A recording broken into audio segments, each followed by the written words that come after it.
Of the three starters, Venusaur, Blastoise, and Charizard from Base Set 1, Jungle, and Fossil, the first era Pokemon card game, Blastoise was fortunate enough to be strong throughout all three sets, and became a more recognized, serious gameplay, competitive, or tournament deck. What made Blastoise so good came down to its Pokemon ability, Rain Dance. You can only attach one energy card per turn to a Pokemon. With Rain Dance, you can attach as many energy cards as you want, water energy cards that is, to any water-type Pokemon. That put Blastoise in a very interesting spot where it was a very offensive Pokemon and at the same time a very supporting Pokemon. Offensive because its attack, when fully powered up, can do a total of 60 damage. And supportive where you can dump energy cards on other water-type Pokemon, powering them up instantly in a single turn. Over the three sets, there was many variations to the Rain Dance deck, but the backbone followed the same structure. It always started with a number of Squirtles, so potentially 1, 2, 3, 4 Squirtles, rounding in to between 1, 2, 3, and 4 Wartortles, and then ending out with up to 4 Blastoise. To make things easier, there was a number of Pokemon Trainer cards you can use to get to the Blastoise faster. Pokemon Breeder, which allows you to skip to the second stage of a Pokemon's evolution, you can effectively replace Wartortle with Pokemon Breeder. You can stay with 1 or 2, or you can just get rid of them completely. If for some reason you didn't have Pokemon Breeder or the Blastoise, the other cards that became useful were Computer Search. Computer Search allowed you to grab any card from the deck, being able to discard first, or Pokemon Trader. If you end up having, let's say, another Squirtle in your hand instead of a Blastoise, you can use Pokemon Breeder to get the Blastoise from your deck, and you can always use Computer Search to grab Pokemon Breeder. Or if you have Pokemon Breeder, you can always use Computer Search to grab a Blastoise or what you need. So that was it. That was the backbone to the Blastoise Rain Dance deck. Squirtle, a number of Squirtles, a number of Wartortles, Pokemon Breeder, Pokemon Trader, Computer Search, specifically Pokemon Breeder and Computer Search. I like Pokemon Trader, but not a lot of people were into it, but I thought that was a card worth having, and it was a card to have if you didn't have Computer Search or Pokemon Breeder or what be it to use, and of course the 4 Blastoise. People ran 2, 3 Blastoise, but 4 was the max number, and I know a lot of people ran 4 Blastoise. But Blastoise alone wasn't what made Rain Dance such an efficient deck. In Base Set 1, there was numerous of options, but only a few proved to be most efficient. First off, many decks actually used the card Chansey. Although not a water Pokemon, just a normal type Pokemon. What made Chansey amazing was the fact that 120 HP. Chansey was actually used as a stall card. You would use Chansey up front first to stall out getting Squirtle into Blastoise or any other kind of water Pokemon. Typically, you wouldn't be using Chansey much further than that. It does have the ability Scrunch, which prevents damage being done with the flip a coin, but you're not putting energy cards on Chansey. Chansey's just there to stall. That's what Chansey's goal was. Chansey, of course, had several cards you can use to stall it out or support Blastoise, such card as Pokemon Center. Pokemon Center removed all damage counters from all Pokemon that have damage counters on them, but discard all energy cards attached to them. That means you would have Chansey up front stalling, taking damage for 2, 3, or 4 turns, and then use a Pokemon Center to cure it, so that way it would heal all those damage counters and continue to be very irritatingly tanking the front line for you. Alternatively, another option was to use Scoop Up. Scoop Up allowed you to choose one basic Pokemon and return it to your hand. You do have to discard all attached cards to it, but on Chansey, typically you won't have anything attached to it, so you can always use 4 Scoop Ups instead. So if Chansey's about to be knocked out, you can just scoop up, bring back your hand, put it back down, it's going to have full HP. Of course, you have to bring it back up to the front by either retreating a Pokemon or using Switch to get it out. Alternatively, if you really wanted to, you can also stuff Double Color's energy cards. Only Chansey will be getting the full benefit of that, since none of the other Pokemon you're going to put in there, well hypothetically, would be using Double Color energies effectively. So then, what other Pokemon did you have an option to use with Blastoise? In Base Set 1, there's 4 options. You could always go with Seel and Dewgong, that was an option, or Staryu and Starmie, that was a second option. Seel only have 60 HP, Dewgong have an 80 HP, Aurora Beam, 3 energy cards, 50 damage, 4 energy cards, Ice Beam, paralyzes defending Pokemon on coin flip for 30 damage. That was okay, but it wasn't really the best option.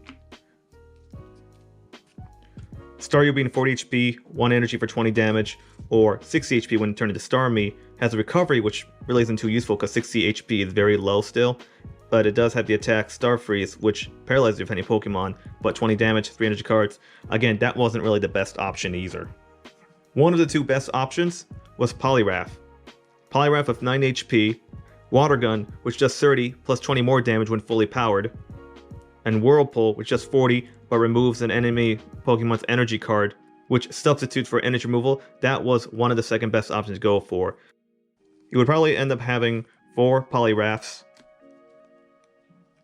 4 Poliwhirls, and 4 Poliwags. Of course, you don't have to have 4 of each. You may have 4, 3, or 3, or 4, 2, and 4. You also would use the Pokemon Breeders and Pokemon Traders for that as well, and Computer Search too. So all these cards synced up really well to get Poliwrath out there to help out.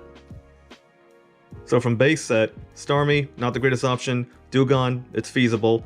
Poliwrath was a great option for that, but the best option came down to Gyarados.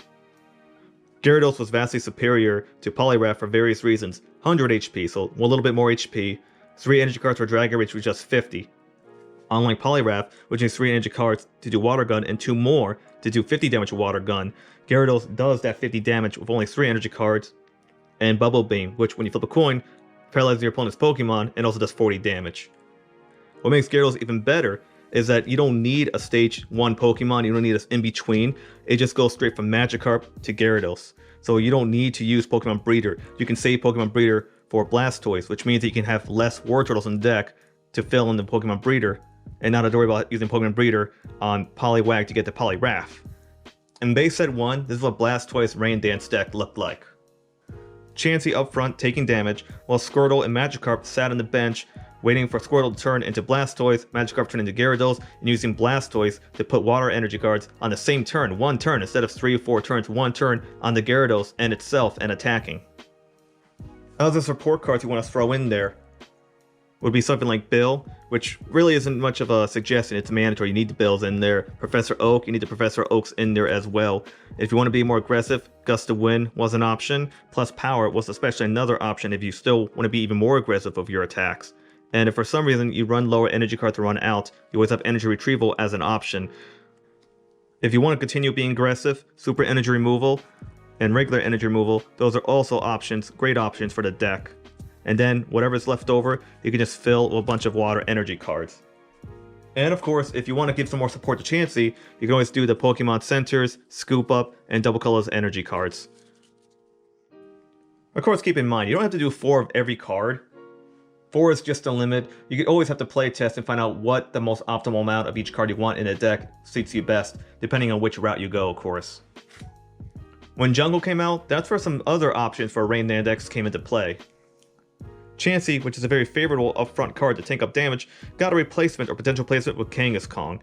Kangaskhan was a little slightly better, had lower HP, but what made it good was it had a 1 energy card ability called Fetch, lets you draw a card, so that gives you some draw power. So unlike Chansey, you are losing 30 HP, but you are gaining a draw power. With 90 HP though, it's still tanky enough. The other option was Snorlax, but unfortunately, Snorlax just wasn't as good as Kangaskhan just because of that 1 draw power. Sure, its Pokemon ability allowed to prevent from being confused, asleep, paralyzed, or poisoned, but drawing cards and being able to tank was more efficient than that. Along with Kangaskhan, Jungle did introduce 2 other water Pokemon you can use. One was Goldeen and Seaking. Unfortunately, Goldeen with 40 HP, 1 energy card for a 10 attack, and Seaking, 70 HP, 1 energy card for 10 attack, 2 energy cards for a 30 attack. That wasn't a very good option either, so that fell really short. The Pokemon that did challenge Gyarados was Eevee and Vaporeon. Eevee being a colorless Pokemon means you can attach the water energy cards to it, normally though, not with Rain Dance. While Vaporeon, that one you can power up with Rain Dance. Vaporeon sat with 80 HP, a Water Gun that when powered up did 50 damage, and Quick Attack, which did 20 more damage if you flip a coin. Unfortunately, Vaporeon needing 5 energy cards with 50 damage versus Gyarados 3 energy cards with 50 damage cut short there, as well as 20 less HP. Vaporeon was great to have if you want, but it was not going to be more optimal than Gyarados. It was just a choice. So if you really like Vaporeon, there's nothing wrong with throwing that in there, but Gyarados would outperform it. And of course, you would stick to using all the same aforementioned trainers to power up the Pokemon or get better draw power or aggressive, depending on what you want to do, but all the previous trainer cards, you could always throw this in there too. Jungle did introduce 1 new trainer card, which was another option, Pokeball. This one you have to flip a coin. If you get heads, you can grab a basic Pokemon or evolution card from your deck and add it to your hand. So that was kind of like Computer Search or like Pokemon Trader, but there was no cost other than flipping a coin. But if you miss and get a Tails, that's going to ruin your day. In the end, from the Jungle set, the only thing that really came in that helped Rain Dance was switching Chansey or including Kangaskhan with Chansey because of its fetch draw power and its 90 HP, making it a tanky Pokemon that also allowed you to draw cards from your deck. When Fossil rolled out, there were several Pokemon to choose from for water. For colors though, there wasn't really anything too optional. Aside from Chansey and Kangaskhan, those will continue to be the better options to use in order to stall and draw a card. But there was a large assortment of water Pokemon you can choose from this time. You have the option of rolling with Psyduck, 50 HP, use a Psychic Energy card, which forces your opponent not to be able to play trainer cards during their turn. It's pretty effective if you want to mix in Psychic Energy cards in there somehow. Fury Swipes doing a potential max of 30 damage. Into Golduck 70 HP, Psyshock, which required a Psychic Energy card for 10 damage, paralyze opponent Pokemon, Hyper Beam, which is 3 energy cards, and discards an energy card from your opponent's Pokemon. That was one option. Horsey came in as well, with Smoke Screen, 10 damage, but your opponent has to flip a coin during their attack. If Tails does no damage to Horsey, for 40 HP, and Seadra 60 HP, Water Gun, again another Water Gun, this time a max of 40 damage with a total of 4 energy cards, or Agility, which does 20 damage, but prevents damage if your opponent flips a coin. Krabby, which interestingly had the Call for Family ability that allowed you to add more Krabbies onto your bench, and Iron Grip for 20 damage, 50 HP though, which is fairly high. There was Kingler, which did 10 damage, times as many damage counters on Kingler, and Crabhammer 3 energy cards for 40 damage, that was another option. There was Ammonite with a Water Gun, only a max of 30 damage, and a unique Pokemon power that made your opponent play with a hand up, which had Omastar to go to. Omastar, 70 HP, a Water Gun, max 40 damage Water Gun, Spike Cannon, which does a potential 60 damage, but you had to flip a coin for that. But if you ran Ammonite, you had to run Mysterious Fossil with it. That was just a requirement to get Ammonite out. And then there was Tentacool, 30 HP, 10 damage. It had an ability that allowed you to return it to your hand because of Alakazam's damage swap Pokemon power, and this Pokemon power will be able to return to your hand. And of course, there was Tentacool, which it evolved to, 60 HP, 1 energy card for Supersonic, confuse your opponent's Pokemon, 2 energy cards to poison them with 10 damage. And then the last water Pokemon you can use from Fossil was Shelder, leading into Cloyster. Shelder, 30 HP, also had Supersonic, had an ability called Hide and Show, which prevents damage if by a coin flip. And Cloyster, 50 HP, Clamp for 2 energy cards, doing 30 damage. You flip a coin for Paralyzation, and Spike Cannon, which is again very similar to what Omastar I believe had. This is 6 Pokemon options that Fossil introduced, but there was 2 more that outshined them. The first up to 2 was Lapras. Lapras being another water Pokemon, 80 HP, 1 energy card for a Water Gun, which could do this max of 30 with fully powered, and a Confuse Ray for 2 energy cards, which flip a coin, your defending Pokemon is now confused for 10 damage. Its damage was not very good, but it had high HP, so that was one option as a stall card and a slightly offensive card. You could, of course, use this in combination with Chansey and Kangaskhan if you want, or use to replace one of the 2, or mix all 3 of them together in some manner. But the one card in Fossil that would end up challenging Gyarados for the number 1 spot in Blastoise Rain Dance deck was going to be Articuno. Articuno would come in with 70 HP, 3 energy cards for a 30 attack called Freeze Dry, flip a coin if heads if anybody was not paralyzed, and 4 energy cards for Blizzard, attack that did 50 damage, plus if you flip a coin on heads does 10 damage to each of your opponent's bench Pokemon, if tails though it does 10 damage to your own bench Pokemon. Articuno did end up coming short 30 HP, Gyarados at 100, Articuno 70. 3 energy cards of Gyarados for 50 damage, 3 energy cards on Articuno for Freeze Dry, paralyze and flip a coin and 30 damage. 4 energy cards on Gyarados for Bubble Beam, which is 40 damage, and on flip a coin, paralyzes. Articuno, 4 energy cards for 50 damage with Blizzard, flip a coin, 10 damage to each of your opponent's bench Pokemon, or tails 10 damage to your Pokemon. Articuno did stand out as the one Pokemon to stand against Gyarados as number 1 spot, for the simple fact you don't need to evolve it. Articuno was a basic Pokemon, so you can immediately play this from your hand, dump 4 energy cards, and do that damage and also attack your opponent's Pokemon. Basic Pokemon, no need to evolve, no need to wait a turn, no need to do anything except attach energy cards and go for it. Fossil did include 4 other trainer cards which had some use in the Rain Dance deck. One was Recycler, flip a coin, put a card on your discard pile on top of your deck, and that's the thing, it's put a card, any card. Gambler was another option. Shuffle your hand into your deck, flip a coin. On heads you draw 8 cards, on tails you draw 1. Very similar to Professor Oak, but you don't discard your hand, which is useful. But again, flip a coin, get it heads, 8 cards, get it tails, 1 card.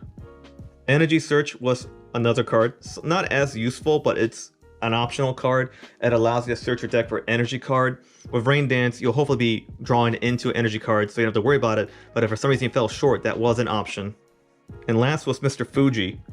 Mr. Fuji was similar to Scoop Up, except you choose a Pokemon on your bench, shuffle it, and any cards attach it to your deck.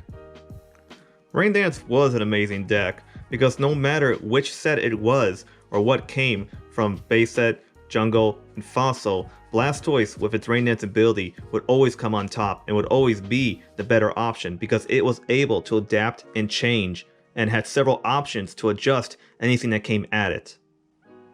Offensive, supportive, and high HP, that is why out of the 3 starters, Blastoise shined as the best one because of those attributes it had. Not just the attributes on the card, but again, the attributes to adapt a deck to build around it, from Base Set, Jungle, and Fossil, to utilize various different trainer cards, utilize various different Pokemon, to utilize various different strategies. Blastoise was the best of the starter Pokemon.